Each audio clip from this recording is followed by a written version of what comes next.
Alrighty, folks. I believe you can see and hear me, but we'll let you decide on that. Give me one moment here.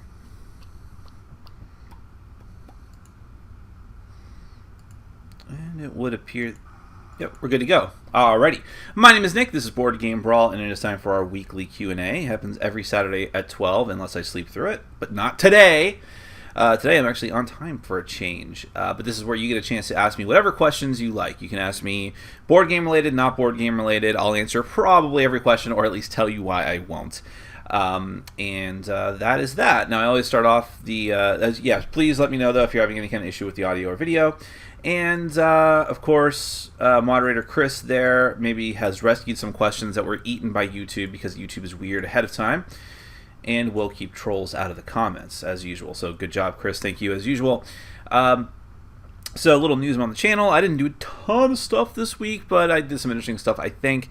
I'm going to take the day off from my game group today, and I'm going to hammer out... This was kind of hell week for me, so I usually, as you guys know, I never get any sleep to begin with, and this week was even worse. I think between Sunday night and... Friday morning, I got 15 hours of sleep, is what I estimate. And that's not good. And last night I actually got a decent night's sleep, but it was like 6 or 7 hours. Hardly enough to make up for anything. But part of that is just because I'm so backed up on videos, including previews. Because I've said this before, one of the biggest things I lament is that so many Kickstarter project creators launch in the same 1 or 2 week time frame. So what ends up happening is I have to do a bunch of videos all at once.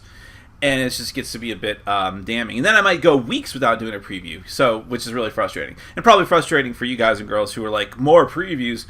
But that's just the way that it goes. So I actually have, I did a couple of previews that are just not going to be live until the projects launch. 3 of them I have to do today, and will probably go live as soon as they get approved, because they're on Kickstarter right now. And then, because I don't want you guys to be stuck with nothing but... previews, I have a little experimental video I'm going to shoot. Not a very long one, not a very complex one. It's just a little thing I'm going to try. And we'll see how that goes. And so I'm going to do that. You'll see that today, probably late tonight. And then, because I want to do all the previews first. And then I might finally do an app review I've been wanting to do. And I might use the time, if I really just want to dedicate this whole day to doing videos, which would make sense, is what I should do, so I can have tomorrow off.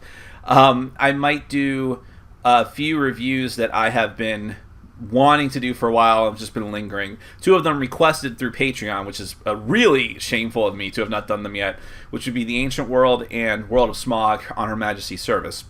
And then World of Yoho. I'm going to have to get to that one. So, that's kind of the stuff that you might see. As far as like brand new, awesome stuff, potentially awesome stuff. Hopefully within the next week you'll see a Dawn of the Zeds 3rd edition review, and also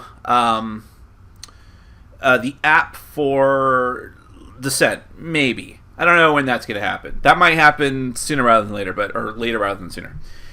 But that's just an indication of stuff that you'll see. Also, I'll have another unboxing. I know you guys are probably sick of unboxings at this point because I've done 2 in the past week, but there'll be another one.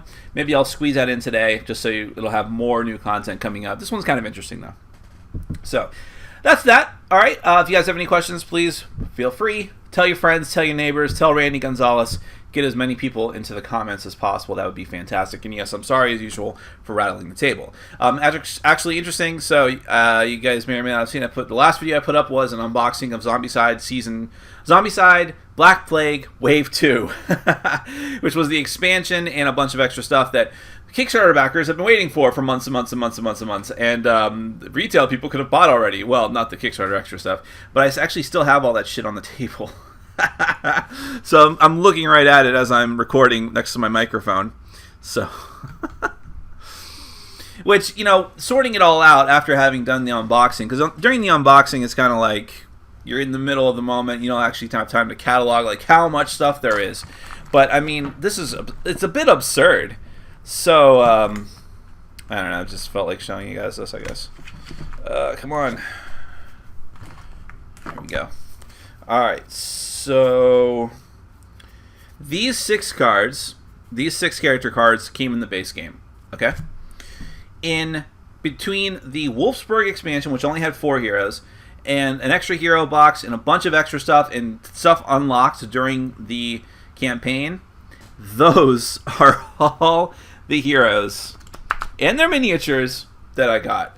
So, I don't know. I actually think it's a bit excessive. I usually don't say there's not too much of a good thing, but the heroes in Zombicide, whichever Zombicide you're talking about, are not drastically different. They're really not. In fact, when I played with people and they're like, I don't know, maybe I should hear the rules first before I pick a character. And I'm like, you might be like, oh, I wish I had that ability later on, but it's not so drastically different that you're going to have huge regrets for the rest of the game, okay? Pick a character that looks good to you, that you like the character. So in that regard, it's kind of like more characters. What I actually want in the game is more monster types, and there are, to their credit. I mean, there's this, like, they're all like forms of abominations, unfortunately.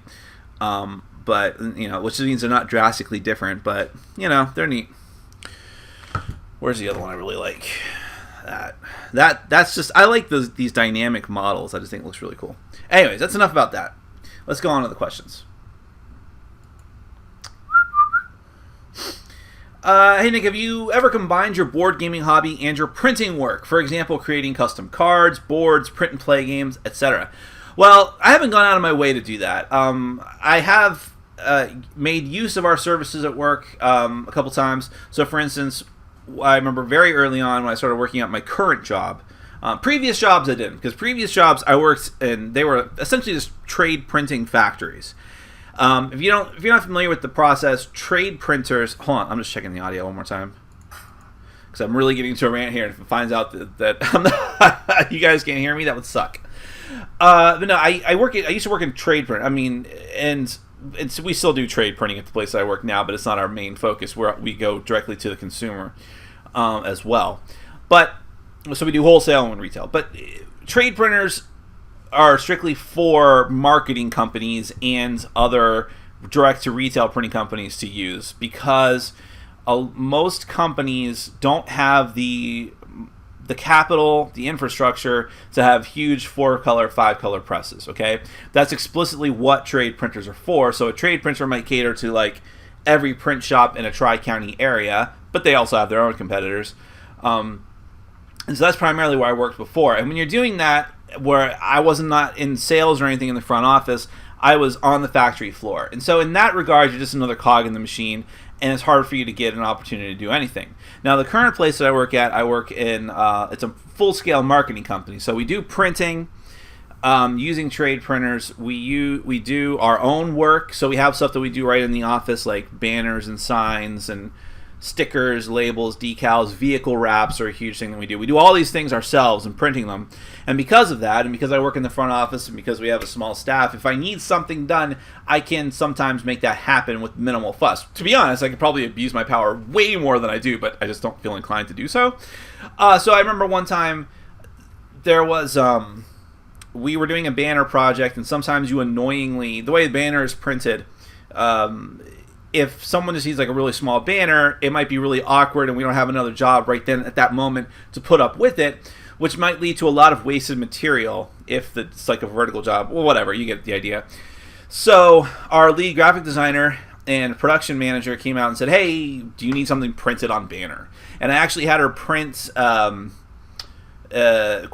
playmats, which are very useful for that game. Do I have them just sitting around? I would show you guys. I don't know. They're somewhere. I always move them out of the way because I haven't played Quarriers in a long time. But stuff like that. They've let me print out some print and play stuff I had to do for previews, for paid preview videos. Like I had to do one this past week, but that's like not major. But like I said, I could probably abuse my privilege more if I wanted to. But I don't make my own games, and I don't ever do custom stuff for the games that I own. So the situations are rare that it would come up. Hello, Nick. Did you know whether A1 Games is going to continue reprinting Tide of Iron in its expansions? No. That was actually a thing. Not long after I did my review of Tide of Iron 2nd edition, or 3rd edition, whatever it was, which they had come to me to they gave me a review copy of it together with Crosshairs, which was not their finest moment. Tide of Iron was fine. I'm just not a big war gamer, but I appreciated it. But not long after that, I think they announced they were going out of business, and I think they announced that Tide of Iron was pretty much done. Are there are we losing video? I keep seeing flashes on my screen. Let me see if anyone else is bothered by this. Maybe it might just be me. If it's just me, I don't care. All right, well, whatever. So yeah, you should look into that, but they definitely put out a press release and said, "Hey, we're done." Or at least done with Tide of Iron. And Fantasy Flight Games was involved as well, because Fantasy Flight, I think, was licensing out the Tide of Iron imprint to A1 Games. And then I think they rescinded it. So it's something like that. Look it up. It's there. The new art is cute. I want a pet beagle, Nick. Beagles are amazing. Just know what you're getting into. You should watch. There's a Pets 101 video from Animal Planet you can find easily on YouTube. Just look up Beagles. It's a cute, short little video that should tell you what you're in for. They're hard to train. They're incredibly loud. They when they're puppies, they're very destructive. And I always they have very sensitive stomachs. I always tell people the bad things, because you should never take getting any kind of any dog lightly. The screen's definitely going out. Maybe that's just for me. Let me know. However, the good things about owning a beagle are they're amazing companions. They're incredibly friendly with humans. My dog hates other dogs, but whatever. But they're good with kids. They're good with adults. They're very smart. They're fun. They're active. They're vibrant. They're just adorable. To me, and this is something I've always talked about, is that they are dogs. And what I mean by that is sometimes you see dogs like these little tiny dogs, and I call them little rat dogs, and they're like, those are barely a dog, okay? But beagles are dogs in every sense of the word. They will chase sticks. They're rambunctious. They dig. I mean, a lot of the bad habits of dogs. My dog chases cars, and that terrifies me. That she'll get hit by one day. But I love that about her. I love that about beagles. And my other dog, Honeybee, is the same way. Honeybee's just dumb, but she's dumb and lovable. So beagles are great. Just know what you're getting into always, and know that not every dog is a good fit for everybody. But you know what? Honestly, from now on, I'd probably always get beagles. But I have 2nd through 20 choices. There's a lot of dogs I'd love to own, and that's what I love about dogs. And cats are fine. Do you think Apocrypha is going to be just a reskin of the Pathfinder Adventure card game? I really don't think so, but I'm only basing that opinion based on the tremendous amount of work and information that has been coming out about the game from the Kickstarter updates. And Mike Selinker, I am friends with Mike Selinker on Facebook, and he doesn't talk a ton about it, but on Facebook or anything like that. He mostly just talks about politics. That's why we follow each other. But I know that there's tons of stuff in that game. I mean, there's so much content that they wrote. If anything, if nothing else, and I'm not saying mechanically, I think it's very different too. But if nothing else, they've put so much more story into the game, which was honestly a huge part of the problem for me for Pathfinder Adventure card game, and one of the reasons why I'm just. Oh, by the way, I'm making the official announcement now. I'm jettisoning the physical card game. I'm going all app. I mean, there's no reason to stick around with the physical card game. None. Okay? I'm done with it. And part of the reason is because even the app has more story and the little tiny dialogue interludes that they have than the physical card game. And I think Apocrypha was partially a response to that. I mean, I don't know if that was their logic, but I think me as a Kickstarter backer, that is one of the reasons why I backed it. Also, it had a World of Darkness type theme, which really appealed to me.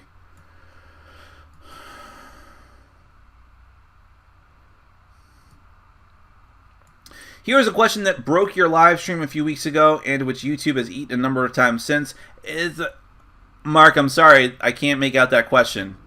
Something happened to the dialogue here. Ask it again next week.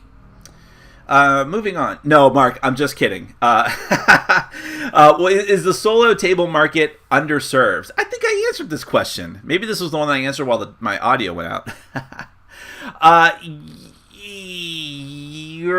Is it underserved? See, in my bubble of the board gaming market, I would say no. Because it seems like more and more games I'm getting, even if they're not meant to be played solo, are having solo modes. It seems to be a trend. I mean, I think it's like we're right in the thick of the trend.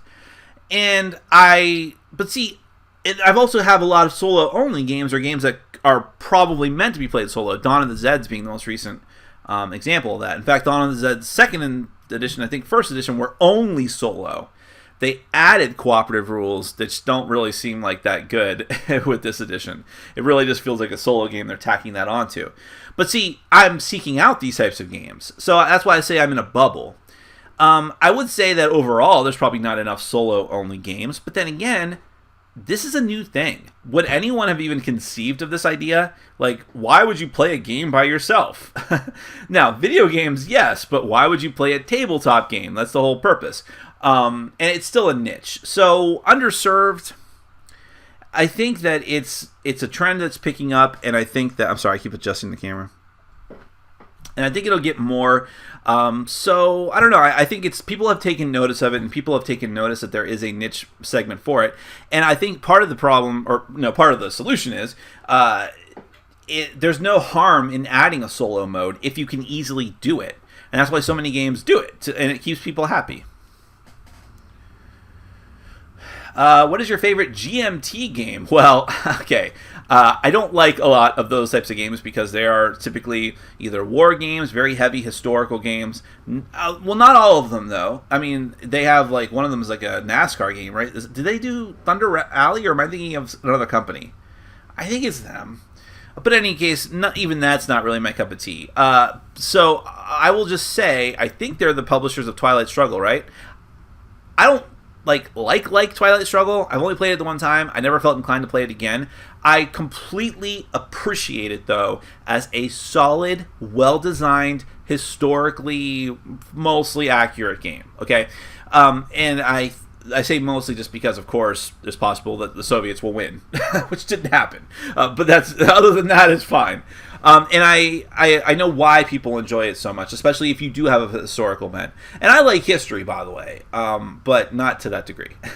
Part of the reason I play games is to get away from the real world. And so that's not the segment of my life that I wanted to be involved in. Now, you make a rapping musical about history, I'm all over it, right? But like white on rice. But not necessarily in games. But having said that, I admire GMT in a sense because I think that they are a company that they're not flashy, they're not showy, they don't get a lot of attention the way that a Fantasy Flight or a Cool Mini or Not will, but they are chugging along and they have such a hardcore dedicated fan base that anyone can appreciate. And there's a reason for that, okay? Gamers can smell bullshit a mile away, and if that were the case, then they would not have flocked to this company. So I will give them major props for that, even if I'm not like a fan myself. What is the most complex brain-burning game you have ever experienced, and did you like it? Ooh. What is the most complex?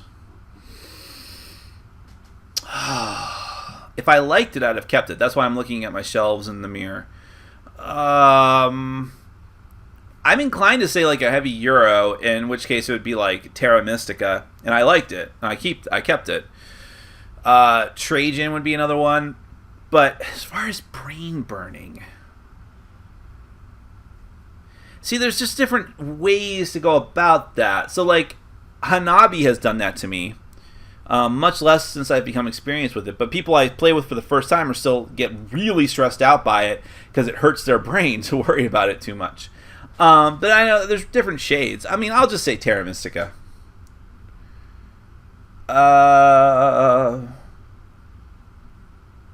Bugbear taking over the chat room. She would if she could. She kind of takes over our game nights if she doesn't get enough attention. What's your favorite dexterity game, or the least annoying one if you don't like the genre? I don't like the genre in general, but my favorite, I'll say, is Flick 'em Up. Although I'm probably not going to keep that game. Let's see. Close second would be Cube Quest. I like that game. What do you think of 51st State Master Set? I think I enjoy seeing it on my shelf of unplayed games. Yeah, I have it. I'm going to say that's really near the top of the queue of games I need to get played because it is... So the original 51st State and the New Era were the predecessors to Imperial Settlers. They took the same core system and then fleshed it out into something else. So now they're going back and redoing... They're updating it, 2nd edition, 51st State, and I think they put all the expansions in the same box, hence the Master Set moniker. And I found it interesting that in the back of Imperial Settlers, the instruction booklet, or for the new expansion, I think it said something like, and try 51st State, the Master Set, inspired by Imperial Settlers. Like, it said something like that. I'm like, oh my god. People who hate Imperial Settlers but like 51st State are probably just going to have it, are apoplectic seeing that. Because, like, what? It's the other way around! But see, I never played 51st State. I played a New Era original edition, and I didn't like it. But at the time, the person who was teaching it was terrible at teaching it. It was very, very late. It was heavier than most of the stuff I'd played at that point, which was very early on in my board gaming career and the early days of my group. And so I always want to retry games like that happen in that time period because I feel like I'd have a better appreciation for them now. At least I'd like to give them the opportunity. So we'll see. Also, it looked like shit. So I'm hoping that the new one looks better too. It looks like it does from the box. Let's see. Thank you for the compliments on the art. I still haven't gotten around to asking him, but he always shows up in the comments. Whether he actually wants me to promote him or not. If he does, then he can let me know. Because I'm sure he'll watch this. Yes, I'm very, very, very happy with the artwork, especially the probably the least flashy of them, but the most like persistently useful of the new art is the thumbnail pics for just reviews, previews, Q&As, boxings, or not Q&As, but boxings and so on, that just are the same format but different colors and titles. They just make everything look better. They're so much more professional, and that's what I wanted. So I'm very happy about that. But I love also the Q&A pic, the one that you guys haven't seen, most of you, but maybe some of my friends on Facebook have seen, have been the pick for my Kingdom Death videos, which I haven't even filmed yet, but once I do get them going, very happy with the artwork for that as well.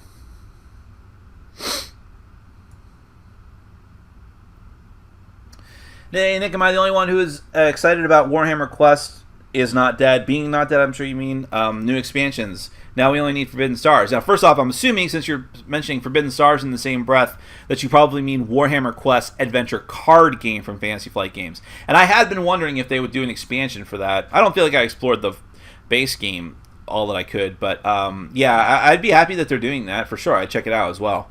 But yes, Forbidden Stars... You know, when I first started complaining about the fact that there was no Forbidden Stars expansion yet, and at that time that I started complaining, it had been months and months and months and months and months, it hadn't even been announced, people were like, oh, people were mocking me. I remember like one or two people's comments specifically being something to the effect of, oh my god, they haven't put out an expansion for a game and it's been 6 months. Whatever are we going to do? Like, just completely mocking me. Okay, fine. I mock people all the time. It rolls right off my back. Now, how long has it been? I think it's officially coming up on a year or past a year, and it's not even an announcement. And look, not every game needs an expansion. I find Forbidden Stars to be enjoyable the way that it is. I don't have any intention of getting rid of it if they don't put out an expansion. But it is just bizarre in context. In context, it's coming from a company whose entire business model has been releasing uber popular games and then putting out a shit ton of expansions for them. But this was, checking the audio, but this was like the glaring exception to that. Like, they just said, oh, well, I mean, they haven't said anything. They're just not doing it. And, you know, I always look for the story behind the story, right? The story behind the story, and wondering, like, did they lose the license to Games Workshop games? Did Games Workshop just say, we're not happy with that particular game, let it die? Whatever the case may be, I don't know. Is Games Workshop working on a similar type of game since they're putting out more and more board games? In fact, in the grander sense, since they're putting out more and more board games, did they just say, you know what, we're kind of done with the licensing deal? Or maybe it has something to do with the fact that Asmodee swallowed up Fantasy Flight. And now Fantasy Flight's like, or Games Workshop's like, well, wait a minute. Are we dealing with you? Or are we dealing with Asmodee? Maybe Asmodee doesn't want to work with Games Workshop. I have so many questions. I find it fascinating. And that's why, and it all is spurred by the fact that there's no expansion coming out for Forbidden Stars. So I think it's a good question to continue to ask, because it could lead to a whole host of other things being answered. Maybe. Or maybe they just couldn't fit in their schedule. But don't you want to know? Even if you don't care about, even if you don't give a shit about the game, don't you want to know? I do. But I'm happy that Warhammer Quest Adventure card game is getting more stuff, assuming that's what you meant. Hey Nick, what are your favorite comedies? Do you like the King of Queens? No, I don't like any kind of sitcom with a laugh track and the multi-camera sitcoms. I like Arrested Development. I never got into The Office, but I like Arrested Development. I need to get back into Veep. I watched the first season or so of Veep and really enjoyed it. I really need to get back into that. I like Archer. I used to like The Simpsons. I still think The Simpsons up through like season 6 or 7 is awesome. And then it just becomes unrecognizable to me. Which, if you want to give the excuse that I aged out of it, that's fine. Whatever the case might be, that's The Simpsons I grew up with. That's what I appreciate. Everything else is kind of garbage. I like mid Family Guy, and then I stopped watching it. Other comedy things. I like Mel Brooks movies. Spaceballs growing up. History of the World. Airplane was also. I know Airplane's not a Mel Brooks movie, but I'm saying that Airplane was amazing. So I like spoofs. Of course, Monty Python movies. I don't quote them the way that other board gaming enthusiasts, tabletop gaming enthusiasts do, but that's fine. Other comedies. There's very few anime that I like that fall into the comedy category, because I find Japanese humor just... It's not that it goes over my head, it's just I don't have the patience for it or the cultural references for it. I don't appreciate it the way that some other people do, including other American fans. But I One Piece, I restarted One Piece from the beginning, because it's been a long time since I stopped watching it. I didn't stop for a particular reason. I just got busy, and then it went way ahead of me, and I just got daunted by it. So I read the manga up through like the Water 7 saga, perhaps a little bit after. Yeah, actually, it had to have been after that. So I probably actually read it through Thriller Bark. But then I stopped watching the anime through like Skypiea. If you don't know what One Piece is, you have no idea what the fuck I'm saying right now. So that's that. And so I decided to start rewatching it again from the beginning, and I really appreciate it even more now. Such an amazing show. I wish I would have put it on my top 10. But One Piece, the reason I bring it up is it's funny. There's legitimately funny things in that show, even though a lot of the show is just fighting. And, but what I love about One Piece is it has such huge moments of drama, and some of that is comedy, and it works very, very well. Ramen Fighter Miku is another very funny one I would recommend. But for the most part, I don't like anime comedies. But amongst human comedies, I tend to like older stuff.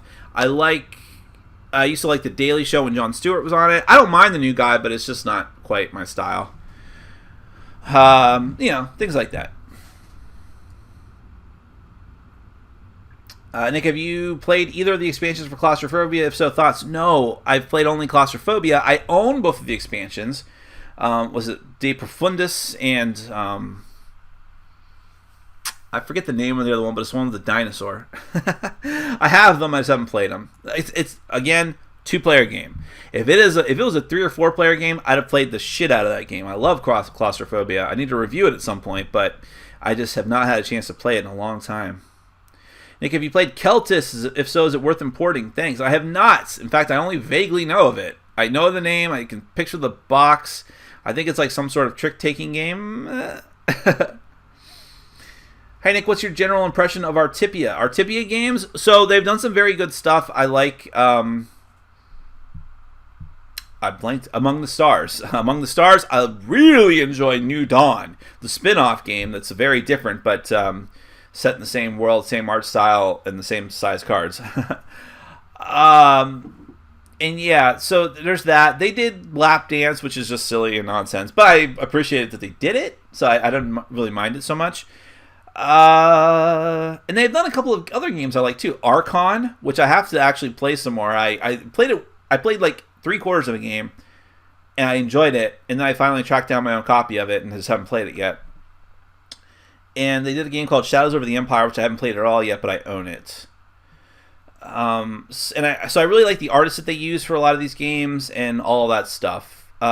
They partnered up with Stronghold Games, which was for me personally, was the biggest mistake they could have made, and I wish that they had just been subsumed into a larger, more respectable entity like Asmodee or anything else, or just stayed independent and solo and used Kickstarter to fund all their games. But what are you going to do?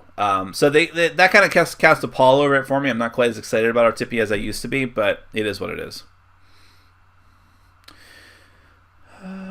Hey, Nick, I believe What? Okay. I believe a cork sniffer is a name you call a pretentious wine drinker. Or douchebag.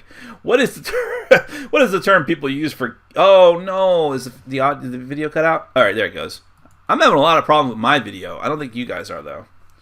What is the term people use for gamers who look down their nose at others? Well, elitist is the most common term, really. But if there's a specific term for board gamers, it would be... Let's make one up now. Cardboard lickers. No, I have no idea. But I'm going to crowdsource that. Come up with some ideas. I want to hear your ideas. How many Time Stories expansions do you think would need to come out before people accept Space Cowboys realizing a new base game? Time Stories 2, if you will. But why would they do that, though, is the question. Well, I mean, I can see them doing it just to update the components, like something like that. But there's not really a need to, though. That's the problem. I could see them putting out like a master set that has like a bunch of adventures. Like, I don't know. I kind of assume that they're going to do like story arcs. So maybe they'll do like the 1-year collector's edition set that has like every single expansion through this story arc together with the base game components. I can see them doing that, and I have no problem with that. Other people might be like, well, why did I spend all this money on all these individual expansions when I could have got them all for a discount? Because you're an early adopter. I mean, we're all early adopters, okay? It runs rampant through the board gaming community, and so... and I'm only wildly speculating that this hypothetical scenario would happen. So I wouldn't mind them doing that. I know some people would be upset, but those people would be wrong. Same thing like when they put out a collector set. Like, I'm sure the people who have played and enjoyed 51st State and A New Era for years are not upset that there's a master set now. They might not want to buy it because they already have all the stuff, but whatever. But I just don't see the reason for a second edition that is in and of itself, because there's no particular reason to update the components. Even if they put out completely wildly different looking cards in the new expansion sets, they'd still be compatible with the components because the components are super generic. But I don't know. I'd be curious what you think the end game of that is and why they might do it. Hey, Nick, do you collect games from a favorite designer and or publisher? Games are games, and while there are certainly publishers who, like Fantasy Flight, Cool Mini or Not, I guess at this point, Games Workshop to a degree, Asmodee's direct core line of games, Libelid, like that. I think I end up getting a lot of their games but that's because they tend to, a publisher will have a stable of games, and they'll all be somewhat similar. So you can count on Fantasy Flight Games, even though each of their games side by side might be very different, artwork, theme, and so on. They're all within the broad Ameritrash category, things like that. And if you go back to a company like Artipia, they all use the same kind of art style, the same kind of methodology is involved, and things like that. So I may end up getting a lot of games from the same publisher because it makes sense that I would, but I don't particularly seek it out. Like if Fantasy Flight Games comes out with a new game, I'm just like, boom, I'm going to get it. I have to look at it first. But it's more likely I'll get it. So I think that's kind of where we're at with publishing in general. Hey, Nick and Kingdom, do you prefer to hunt the original quarry or the expansion quarry? I have not played with any of the expansion content yet, so I can't say what I prefer at all, but that's going to happen soon. Thank you, Chris, as usual, for reposting. So he is reposting a question from Zahinder. My coffee's going to get cold. Have you seen the international campaigns for Tanto Cuore? Any thoughts on the idea? Any thoughts on the idea for 250 plus backers for a language the game is translated in this language? It's interesting. Yeah, I had seen it though. They're using my original Tanto Cuore video, which really makes me wish I'd filmed the newer one. It's very old. Although you get to see Skinny Nick. That was nice. It made me long for those days. But also Bearded Nick, which I don't long for. No, I think it's fine. I mean, look, they want to do it in other editions. Japanime Games isn't overflowing with money. So that's what they have to do, is run a Kickstarter for it, and I appreciate that. Now, I've seen a lot of people complain. I posted about it on Facebook, and people were complaining about the cost, especially for shipping. And I don't know what to tell you guys. You know, board games are expensive items, and if some companies become really, really adept at it and mass produce enough of them and do it on a focused country so much that they are able to get a fairly decent discount. I mean, look at all the Zombicide stuff I got for my measly, in hindsight, measly like $100, $150 pledge, or the original Kingdom Death for that matter. But even companies like Cool Mini or Not, when it comes to international shipping, you see complaints of people like, I'd get this game, but the shipping is outrageous. And so it's happening again here, and now it's going to be more pronounced because they have to cater to the world specifically. So I can't fault them too much for that. I know it sucks spending $50 for a card game that can fit in a box that is like half of this size, literally. But I don't know. I don't know what to say about it. It does kind of suck. But I know that Japanime Games, whatever problems you might have had with them, I know they've had some issues with Kickstarter. They want to make money. They want to keep you guys happy. That's how you make money. And if they could find a way to do it, they would, to make it more reasonable. But the idea, the premise of the project, I'm fine with. I think getting a good game into as many people's hands as possible in as many different languages is always good. What do you think Fantasy Flight Games will announce at Gen Con? I don't know. I'm going to say more Star Wars. I'm beginning to wonder at this point if they even... Oh, you know what? I'm going to immediately rescind the question I was about to ask. I was going to ask, I wonder if they even have the new movie trilogy license, but I just saw on Cool Stuff, they went up for pre-order, an expansion set for, like a beginner's box expansion for their role-playing game, Star Wars, that was based on The Force Awakens. So they obviously have some inroad there. So if that's the case, and it's assuming that same license, which may not be the case, applies to their board game division as well, I would say it's reasonable to expect a new game based on that segment of the Star Wars universe. I mean, they're going to run that goddamn franchise into the ground with their products, and there's no reason for them not to, because people love it and will eat it up. So that I would not be surprised by. As far as like other content, maybe this will finally be the Forbidden Stars expansion. Who knows? I think that's going to become like Duke Nukem though. Maybe another Eldritch Horror big box expansion. That seems about right. More details on the Warhammer Quest Adventure card game. Didn't they? Oh, I know. Weren't they doing a new LCG cooperative game based on Cthulhu? Yeah, there was some kind of leaked image from that, which was probably intentional. I could see them doing that. So, slurp. Nick, I was thinking about buying World of Yoho. Remember to check out if the board is even.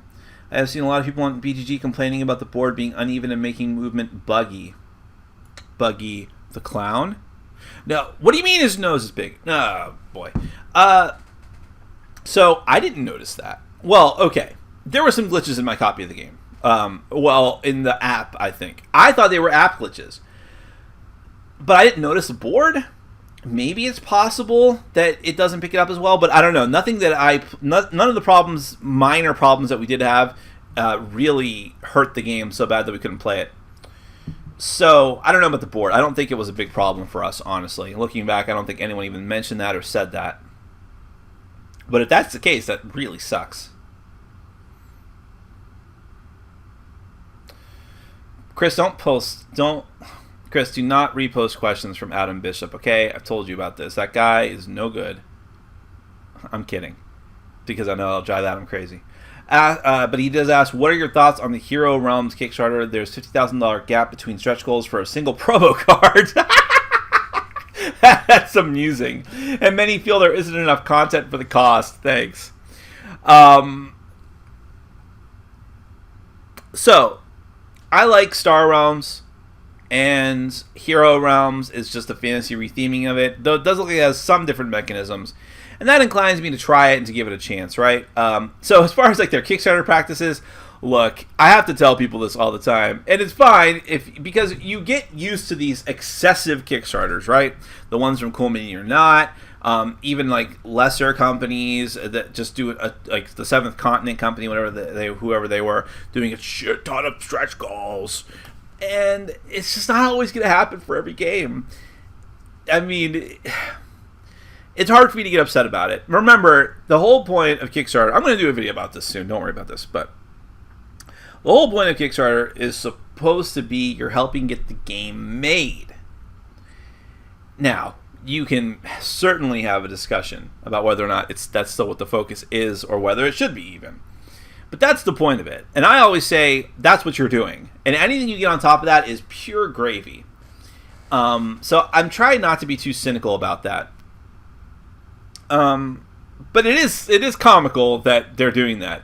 What I would just say is, if I were them, and maybe they don't have enough content, maybe they didn't think it would do very well, who knows, I would put them all into packs and say every 50,000 you get this pack of 8 with the, because what's a few more cards going to do, to the cost? It's not. I know, I work in printing. You print them on a sheet of like 50 million. No, that's not true.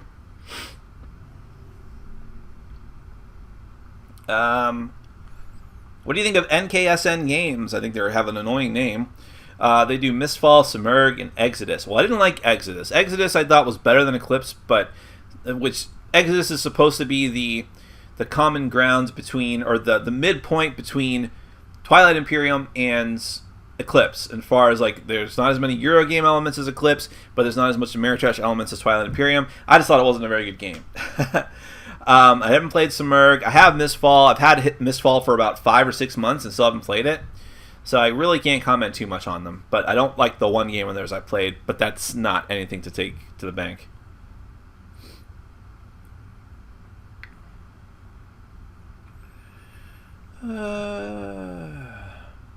Yeah, someone else commenting on the A1 Games thing.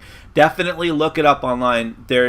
Or look at the Tide of Iron, whatever the last Kickstarter that A1 ran for Tide of Iron. Look at like the last or second to last or whatever update for it, because that will tell you the whole story. Nick, have you played any of the alternative campaigns in Kingdom Death? As I mentioned before, no. I know you posted your question before I answered that one. Nick, I know you have played Claustrophobia. Have you tried either of the expansions for it? And if so, what thoughts? Oh, I think that must have, yeah. He reposted his own question, Chris, so I answered that already, but no.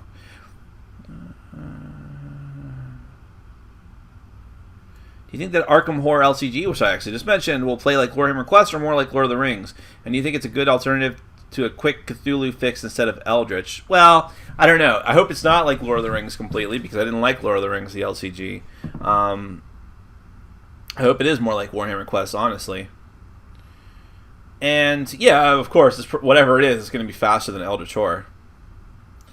I hope you get a copy of Tyrants of the Underdark before anybody else. I would love to know what you think about it. I'm sure that I won't. I'll just make this blanket statement here, Mr. E. So, occasionally, I'll get a rare opportunity to scoop some people on some things. And sometimes in extraordinary circumstances, like with Scythe, or sometimes just because fate and fortune happens to drop a game in my lap at the right time, okay? Sometimes that stuff will happen.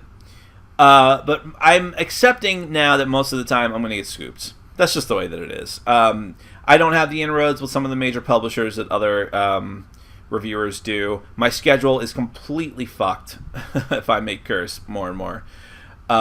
Meaning that, so for instance, I was scooped by like 1 or 2 days on Warhammer Quest Silver Tower by Joel Eady, and it cost me thousands of views.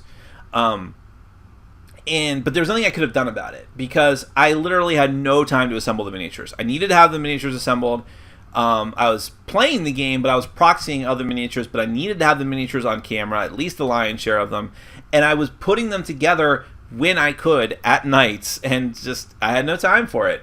So that sort of stuff's just going to happen. So I have to accept the fact that I'm just not going to be the reviewer that scoops everyone. Occasionally I might do a weird oddball game, or, sometimes, a lot of the reason why I'll back Kickstarter games as opposed to waiting for retail isn't because I'm, like, tremendously excited for it, but because I'm excited at least mildly for it, and if I back it on Kickstarter, there's a chance I will get it earlier than some of the standard reviewers who have to wait for a retail copy to show up at their doorstep. But I don't know. I think it's a fight that I just need to accept I can't win with any kind of consistency. And regarding Tyrants of the Underdark coming out from Hasbro / Wizards of the Coast, now it's weird with them. I am on their reviewer list, and they have sent me review copies of the expansions for Arena of the Planeswalkers, but they do it like months after it hits retail. And I don't think it's just me that they're doing that to. So, like, I bought my copy of the Battle for Zendikar expansion for Arena for the Planeswalkers from Amazon. And then, like, 2 months later, maybe more, I got the box from them in the mail. And I gave it away in a contest because I didn't know what else to do with it. I'd already reviewed the game positively. So, who knows? But either way, I will get it. I will review it as soon as I can. So I probably won't be the first, but I'll probably be within the first, like, 10 reviewers to get at it.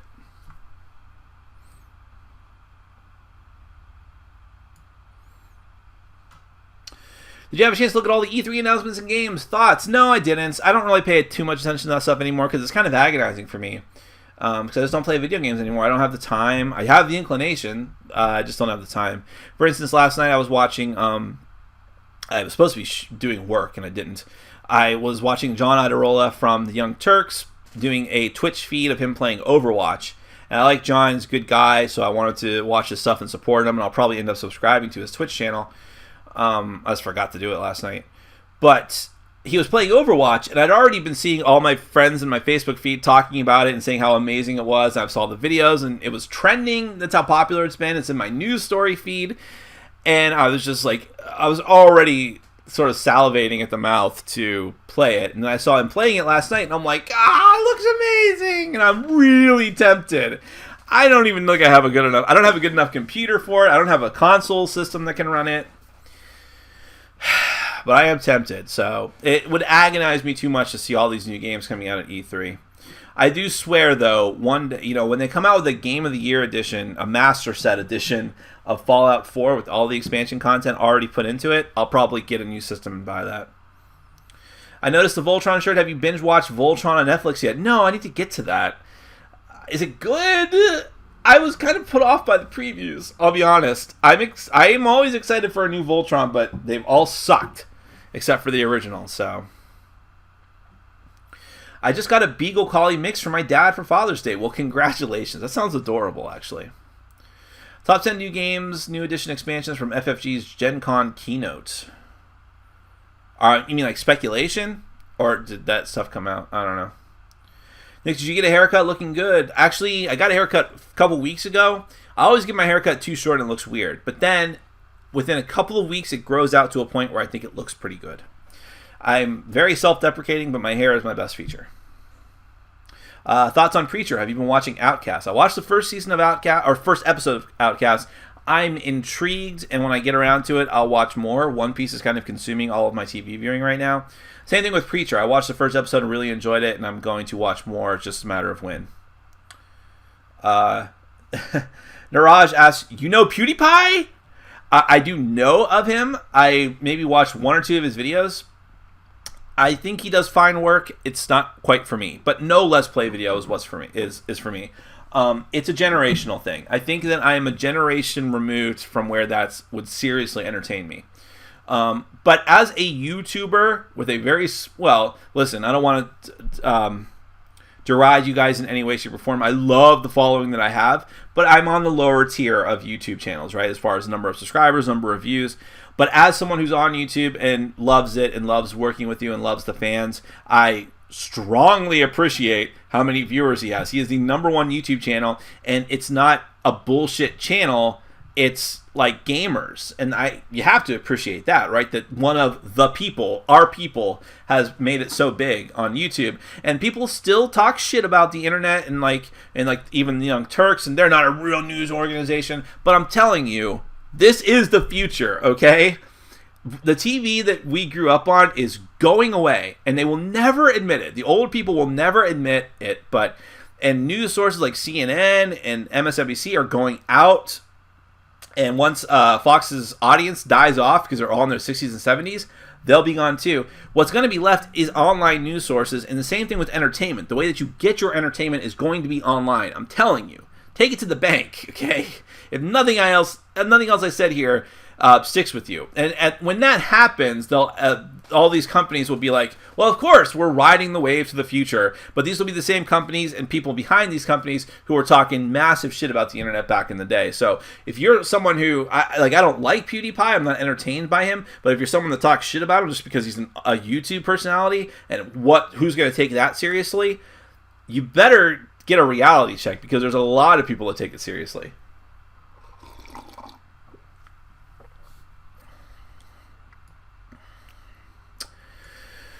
This is becoming a perennial question. I suppose that maybe I better get around to this. Has Apex 2nd Edition fixed the game for you? I haven't played it. I just haven't had the inclination. I think the guy is probably upset with me. He sent me the review copy of the 1st edition, and I liked some things about it, and then I shit all over the rest of it. What can I tell you? So maybe he's not inclined to send me another copy, and how can I blame him, right?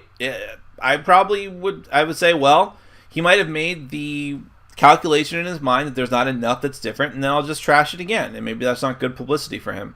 But having said that, he ends up winning that fight because I'm not willing to go out and buy it and review it. But maybe one day I will. I love the new art that you have. Thank you. Did you create it on your own? If so, what website do you use? Yeah, I did it all on my own. No one else was involved. No, that's not true at all. There was a very talented artist who answered one of my calls on one of these Q&As, actually, to help me out with some art. And at the time, there was an artist I had previously been working with who had promised me some art, and she totally stabbed me in the back and didn't do any of it. I truly believe to this day she didn't do a single bit of it. She was lying the whole time. But in any event, so I was desperate for some art. I wanted to get it done, and he showed me his work. I'd already turned down some other people because I just wasn't feeling their style. And I was like, and he really pursued it. Like, he asked me about it, and at the time I said, no, I'm already good. I think I got someone who's going to take care of it. And then I never got back to him. He got back to me. He, months later, not months, maybe weeks or whatever, he followed up and said, hey, I just wanted you to know I'm a big fan of the channel, and I really want to help you out with this. If you're looking for someone, I am here for you. And I said, you know what? Let's do it, because I appreciated that follow-up so much. As someone who works in sales, I know the importance of a follow-up, of actually taking the time to pursue a deal, to pursue a lead. And so I was like, let's do it. Let's see what we can do. And I'm very happy that I did. He's worked out very, very well. And like I said, if he wants me to promote him, I will. I'm just very funky about that. I've worked with people in the past who were like, don't mention my name.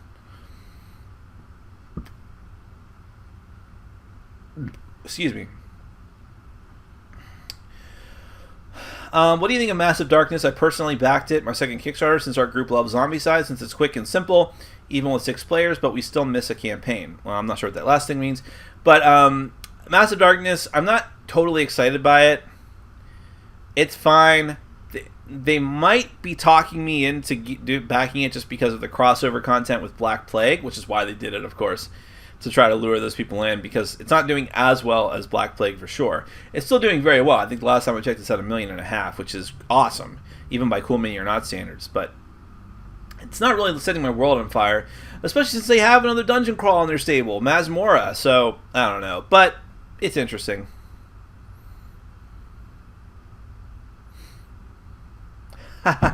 No, I will not keep my answer short, Niraj. Also, I'm meeting that guy and watching this on my phone and Target without headphones, laugh out loud, so I'll probably have more questions next week. Do I predict the banner hammer coming? Well, I don't know. If Chris wants to ban him, he can ban him.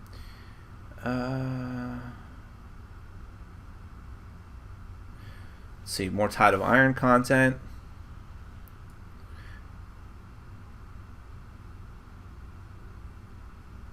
Let's see. Since FFG is making a co-op app for Descent, is it not on time that they make a companion app? What? Maybe even making the app read the encounter's top...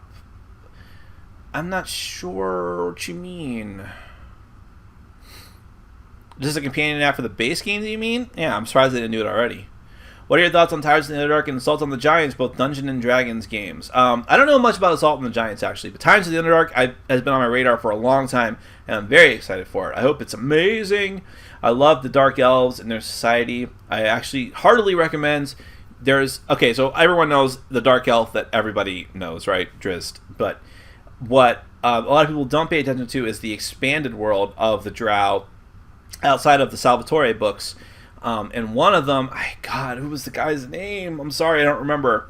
But I think it was the War of the Spider Queen series. It was like 6 or 7 or 8 books. Probably 8, because it's a spider. Makes sense, right? But in any case, very, very, very good book series about a dark elf adventuring party, an evil adventuring party that has to go out on a mission because Loth has gone silent. And very, very good series, great characters. I would highly recommend it. Do you find Anna Kasparian from the Young Turks attractive? Well, yes. I think objectively speaking, she's a very attractive woman. She's very self-deprecating at times, but I think that she's just being modest, but maybe not even intentionally so. She's a very attractive woman. I don't think anyone would disagree with that. But I will say that unlike what you would say about the attractive women at say, a Fox News, she didn't get her job because of her look. She got her job because if you watch, she's incredibly opinionated and she's knowledgeable and she writes stories for Raw Story, stuff like that. Have you ever been offered a job in the game industry? No. I've had people ask to work at booths and stuff like that, but not going to happen. I also really enjoy Veep. The further you go, the more the characters become cynical and the better the show is. That's usually how it works, right? Would Silver Tower make it into your top 5 dungeon crawls? Well, yeah, but I don't even know if I have enough to constitute that list. And dungeon crawl is sort of a nebulous thing at this point. Excuse me. We managed to go almost the entire Q&A without me rubbing my nose, and I did it at the end. I'm getting ready to start a board gaming club at the high school in which I teach. Any tips? What entry-level games will we start with? First off, have you ever thought about the unusual amount of teachers who are in the board gaming community? I cannot tell you how many teachers... I literally can't because I can't remember how many teachers have set foot through my door coming to my board gaming group. It's kind of insane. But it makes sense when you think about it. Any tips? What entry-level games should we start with? You have a lot of different options. There's games that I don't particularly like, but still I would say are good entry-level options like Carcassonne and Settlers of Catan. Games that I do like that I would personally recommend, Takenoko is amazing, Tokaido is amazing. Any of the games from Antoine Balzac, some of them are a little bit heavier like Ghost Stories. You want to get something, if it's high school kids especially, that thematically is interesting. I'm not saying anything to insult high school kids, but of course... they want something that's going to get them interested in it. And especially kids in a high school who would be willing to join a board gaming club are probably on the geekier, nerdier side. So get some licensed games. For entry-level stuff, I think those are some good choices. You might try something like a Quarriors or a Zombicide. Because Zombicide, if you strip away all the tons and tons of plastic and stuff that comes with it, it's a very simple game. It's almost too simple. Which is probably why it hasn't been floating on the top of my top 100 list, but it's still very good. So yeah, this is some ideas. What do you think of Cool Me or Not's crossovers like Massive Darkness crossing over with Zombicide Black Plague? I think it makes incredibly smart business sense. It's annoying for people who don't want to collect everything. But it's the way it is. Nick, the top 5 publishers for miniatures. Well, I am not a miniatures person, okay? So I am very, very hesitant to take that amount of power and then put out a list. But but I'll do it anyways, with the caveat that you know that I'm not a miniatures aficionado. But as far as the quality of miniatures and how good they look, I mean, Kingdom Death, Games Workshop, and I mean Kingdom Death, the publisher. They do a lot of miniatures set in the Kingdom Death universe that aren't in the game, right? In fact, they just released a bunch of them yesterday. You can go look at their website shop. Kingdom Death, Games Workshop, Cool Me or Not does great mass-produced quality miniatures. Like, I'm sorry, you may not think it's the highest quality ever, but for a mass-produced board gaming miniature, these are amazing. They are. Who's another company? Soda Pop Miniatures does great quality miniatures. Privateer Press. Did I name 5? I think that's 5. We'll stop there. Celtus is a multiplayer expanded Lost Cities. Oh, you're right.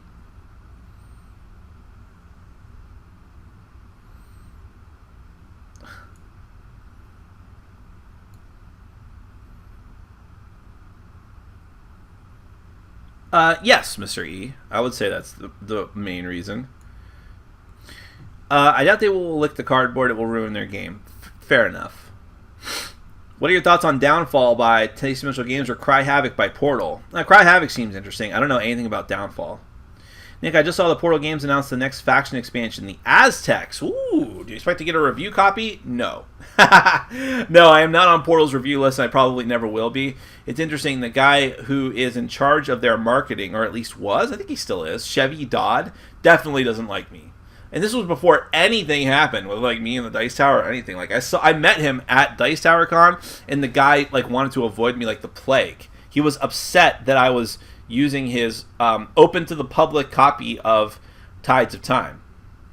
Like, he was upset about that. So the guy clearly doesn't like me, and when that happens, when your marketing guy doesn't like you, that's it. You're done. They won't be getting any review copies. So that's unfortunate, especially since I like Ignacy Trevicek. I mean, he was one of the very first like known board gaming people to comment on any of my videos, which was my Robinson Crusoe review, and I was very, very happy about that. It gave me like a much needed boost of confidence. But I don't care. I'll just get my own copy and review it. Also, he's very, very, very, very, very tight with Stronghold Games. So I'm sure that whole well has been poisoned because of that. Do you like Preacher? By the way, this is for Imperial Settlers, yes. I knew what you were talking about, Chris, but I should have said it to the audience. Do you like Preacher? But here it is vastly different from the graphic novel. I like Preacher. It is different from what I read of the graphic novel, but that's fine. I think a faithful adaptation would have been worse because it's just boring. Why is it that companies like Yellow consistently have amazing art, but other publishers seem to struggle on that front? I think you're seeing it. Now, I understand your question, and I do wonder about that sometimes, too. Sometimes I will get preview copies of games, and I'm like, this looks like shit.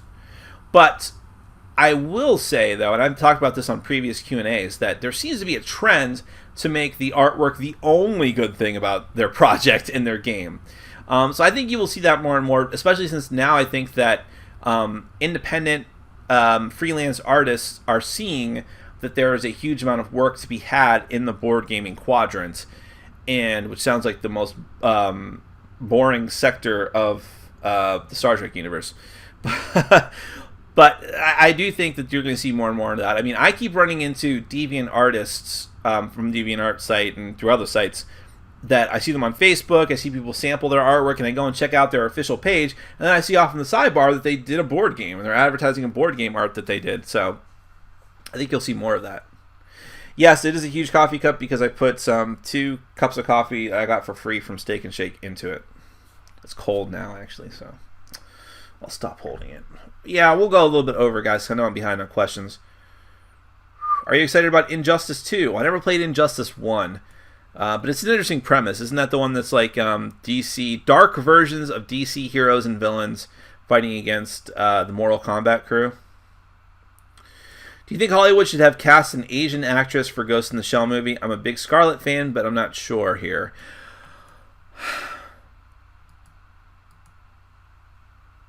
Yes.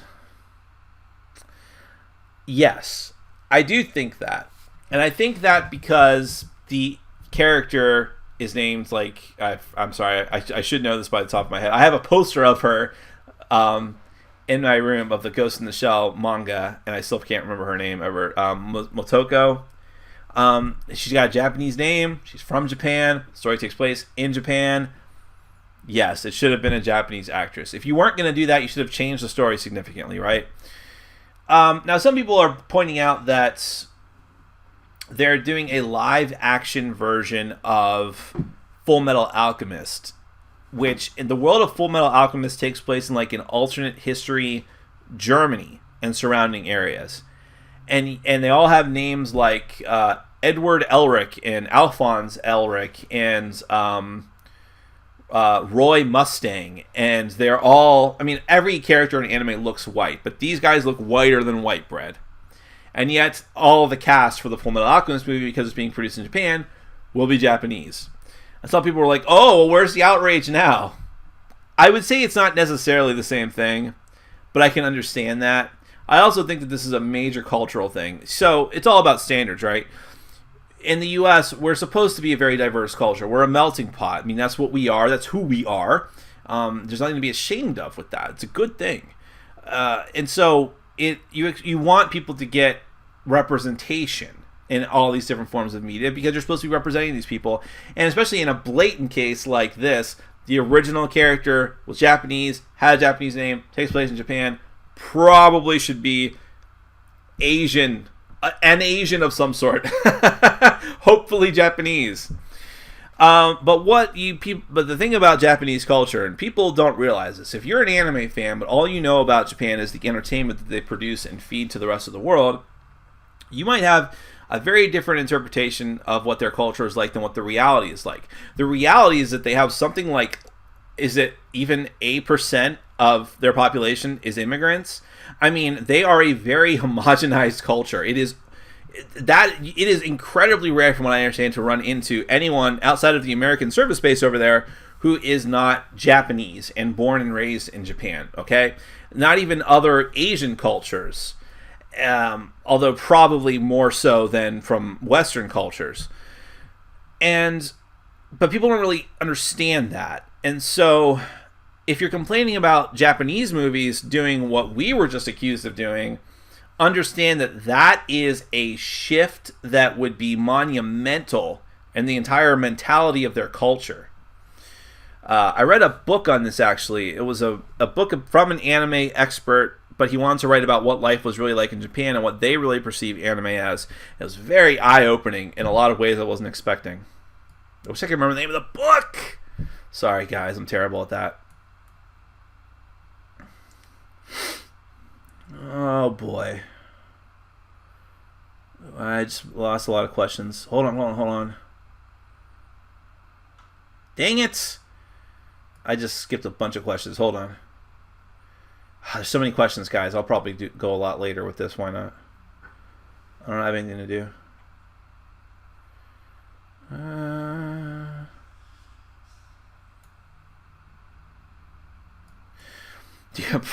Wow, this is a new way to go about this question. Do you think that Tom is in violation of Tom Vassel, I assume, in violation of the FCC by not disclosing when he gets games from publishers? Okay, Andros, I love the gumption. I think that's probably a bridge too far to go, though. And frankly, I don't automatically disclose when I get reviewing games for review from publishers. Not because I'm trying to hide it, just because I don't make a matter of course of doing it.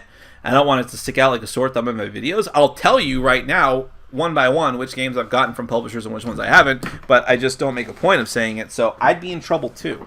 I think that if you want to criticize Tom for things in that realm, there's other ways to go about it. I don't think that even if it's possible for him to be brought up on that kind of charge, that's really the way to do it. You see yourself staying in Florida the rest of your life? I hope not.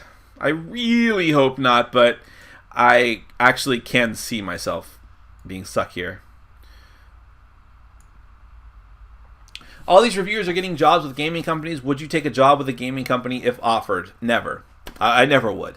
I will work with them in some ways. I do paid previews for companies. I actually have a paid preview I just penned the deal for that is going to be huge with a very, very well-known publisher in the board gaming circle for a very well-known thing. But I can't say more than that.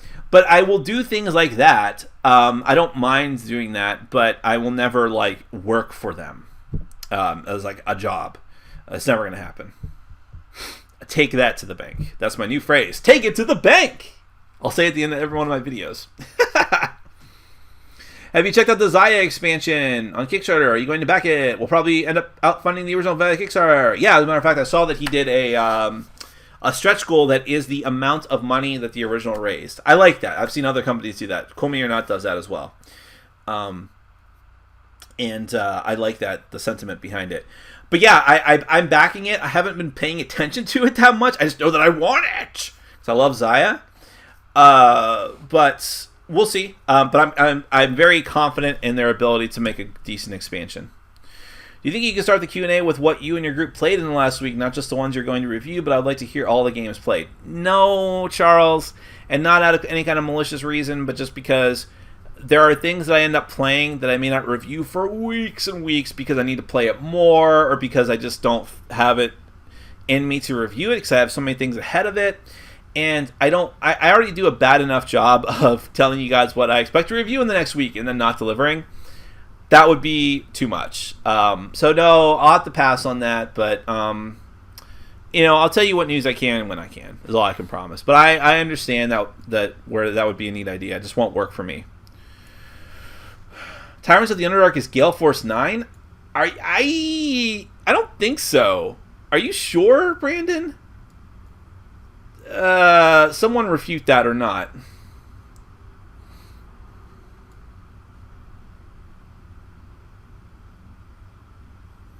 What?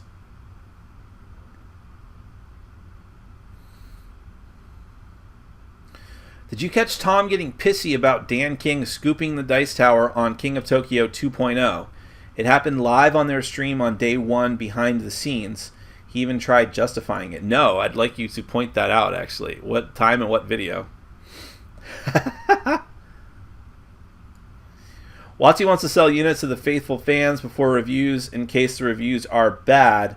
I used to get this a lot with Games Workshop and TSR back in the day. That makes sense, though, Alan. That's as cynical as it is, that's good business sense. But hey, and I think with games, that's fine because it's not necessarily an indication of bad quality. With movies, that's the kiss of death. If a movie does not screen for reviewers, that's a huge sign that it's a turd.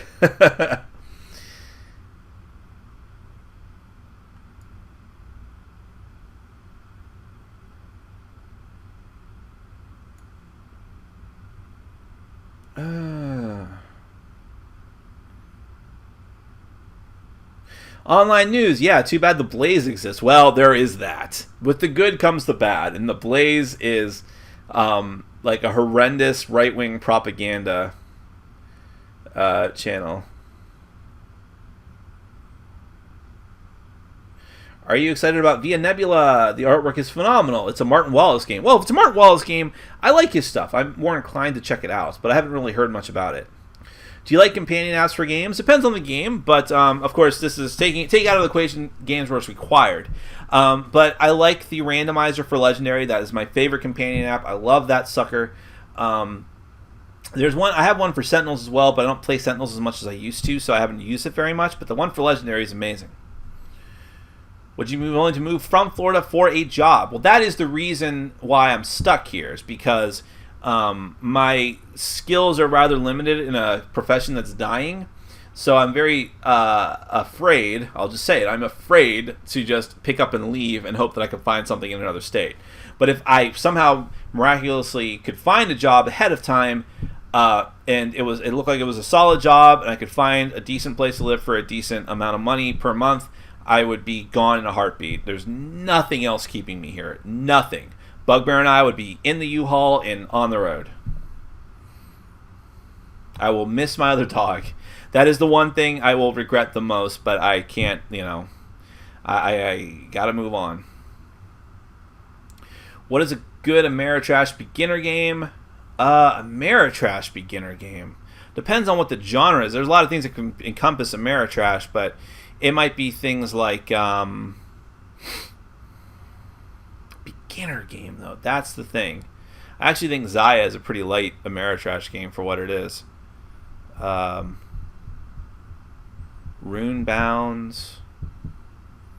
Zombicide. Oh, Zombicide's great for beginners because it's so simple. Yeah, I'm going to say Zombicide. Do you ever auction off your excess games on BGG? I don't use BGG. If you join Patreon and if you back at the $10 level, you will have access to my sell sheet. I'll even do it retroactively for you, and I'll send you out this month's, which I just put out about a week and a half ago.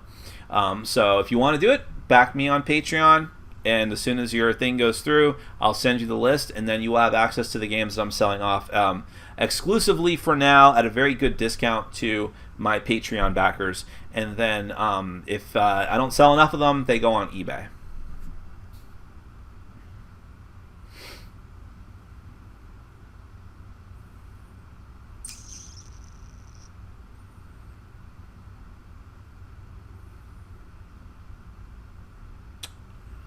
God dang it. I lost a lot of questions again. Hold on.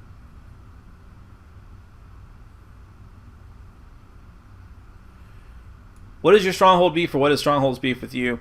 It's not even anything all that complicated. Basically, quite a while ago, I'm going to say like maybe 2 years ago, I approached Stronghold about becoming a reviewer for their games.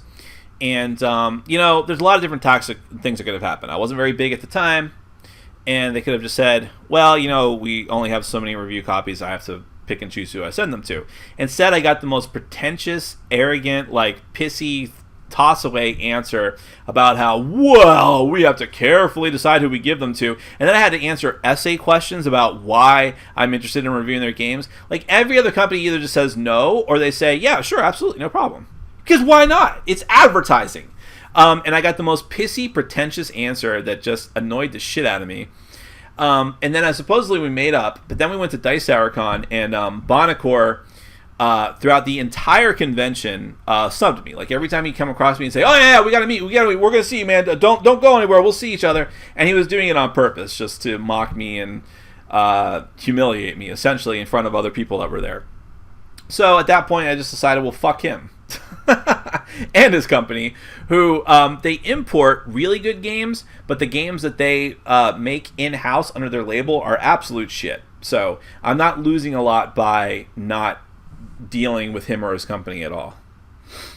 And I don't talk about it a ton just because he's not worth talking about. But if you guys ask me about it, I'll answer. Do you like or love the artwork in Ash's Rise of the Phoenixborn? I love it. It's amazing.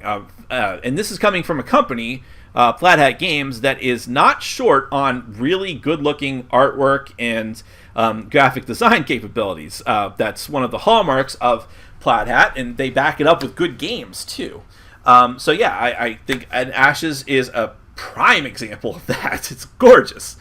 Same artist who did the art for Dead of Winter, but in Ashes it feels more pronounced because you're looking directly at the characters in the monsters the entire time. And there's not a lot going out like in the board structure. So definitely.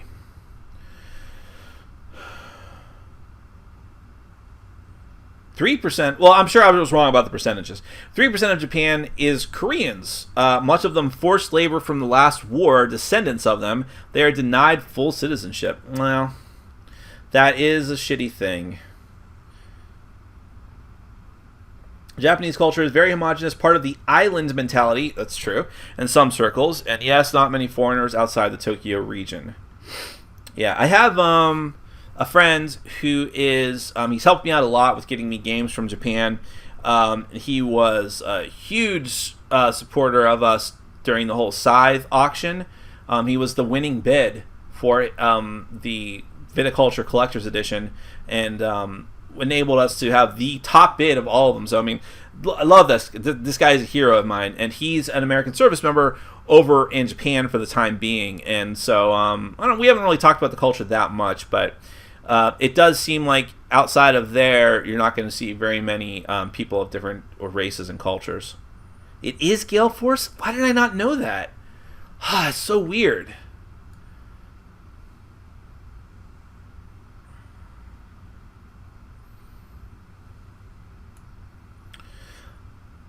Why did I know? Oh, so it's so weird. It's weird to me because, and I believe you guys, because their adventure systems games, the D&D adventures like Temple of Elemental Evil, those were all being produced by Wizards of the Coast. Oh, and then they licensed it out to WizKids.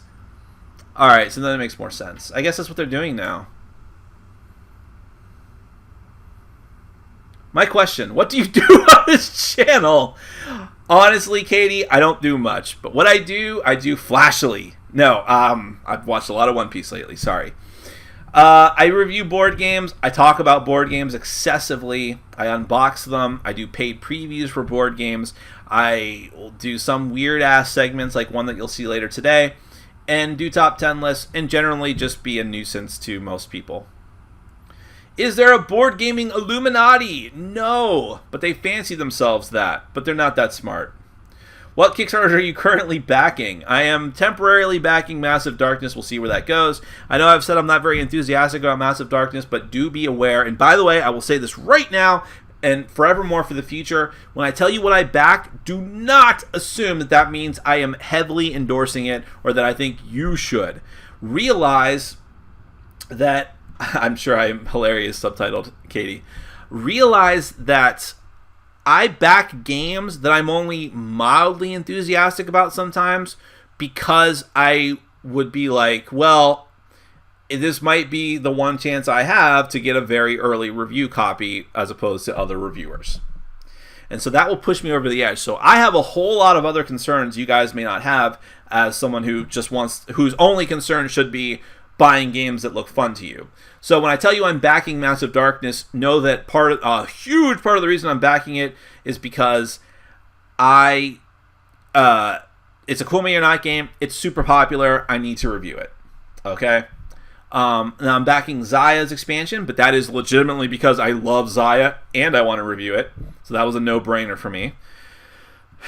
And I am definitely temporarily backing that table, the Duchess. Chances are I'm going to cancel that, but I was wanting to get some updates, and they haven't actually been putting out very many of them.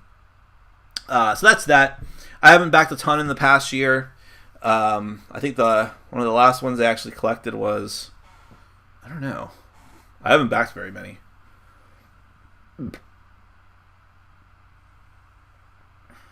Huh. The Giants game for D&D will be Hasbro. Wow, they're going all over the place. Well, Hasbro is Wizards of the Coast, but they might be doing it through specifically their Hasbro imprint, which is interesting.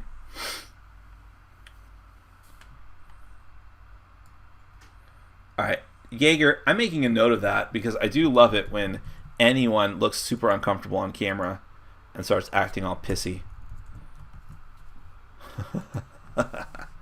Hey, Nick, I plan on picking up a copy of Robinson Crusoe. Is there anything new with the 4th edition, or should I buy the 3rd edition? I always say just wait for the next edition if it's already been announced, but I don't think there's going to be anything majorly different. But you know what? Eric Martin, go and look this up. Eric Martin made a big blog post about it that might clear things up for you. Go to the page for the Robinson Crusoe 4th edition, or just the Robinson Crusoe game, and then go look down at like linked blogs and vlogs and look for that story because it had more details about it. My question, how much ice cream do you eat? Not a ton, actually. I'm big and fat, but not because of sweets.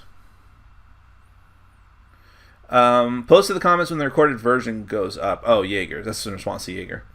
My question, are you taller than a door? No. I fit in most doorways without crouching. I'm only 6 foot. And by the way, I like Gale Force 9. I'm not saying like, oh, they're doing it. I have no problem with that. I'm just surprised. I thought the Wizards of the Coast would just do it themselves through their Hasbro imprint. But I have no problem with Gale Force 9. I haven't played a lot of their games. In fact, I may not have played any of their games. Well, yeah, I don't think I have. But they seem to be incredibly well respected, so. My question, what top are you wearing? Well, I'm wearing my Lions baseball shirt for the Go Lions, which actually you probably won't be able to see it, but it has a number on the back as well. And I'm almost caught up with questions. That's good. Wait, am I caught up? I don't know. YouTube is acting funky. All right, yeah, we're caught up. That is the signal for me to stop then, because there was a ton of questions and I got all caught up. But that's cool. So thank you so much, everyone, for joining me. What? All right, I'm gonna see where this goes, Corbin. Don't disappoint me. I'll answer this one last question while you're coming up with the rest of that. Any games coming out later this year that you are looking forward to? Tons. Seafall would be primarily chief amongst them. Tyrants of the Underdark has been discussed exhaustively. I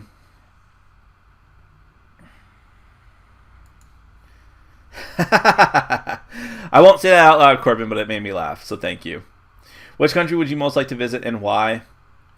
I still like to say Japan, though. I want to know for myself what it's like on the ground there. But although I think they're probably, as different as they are with like their homogenous culture, they're probably too similar to us for it to be super interesting as far as like their city culture. So maybe I'll say something like Ireland, my native homeland, sort of.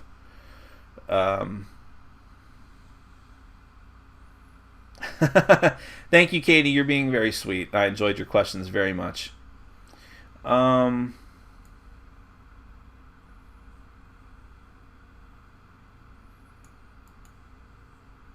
Oh, okay, Katie. I'll end on your last question.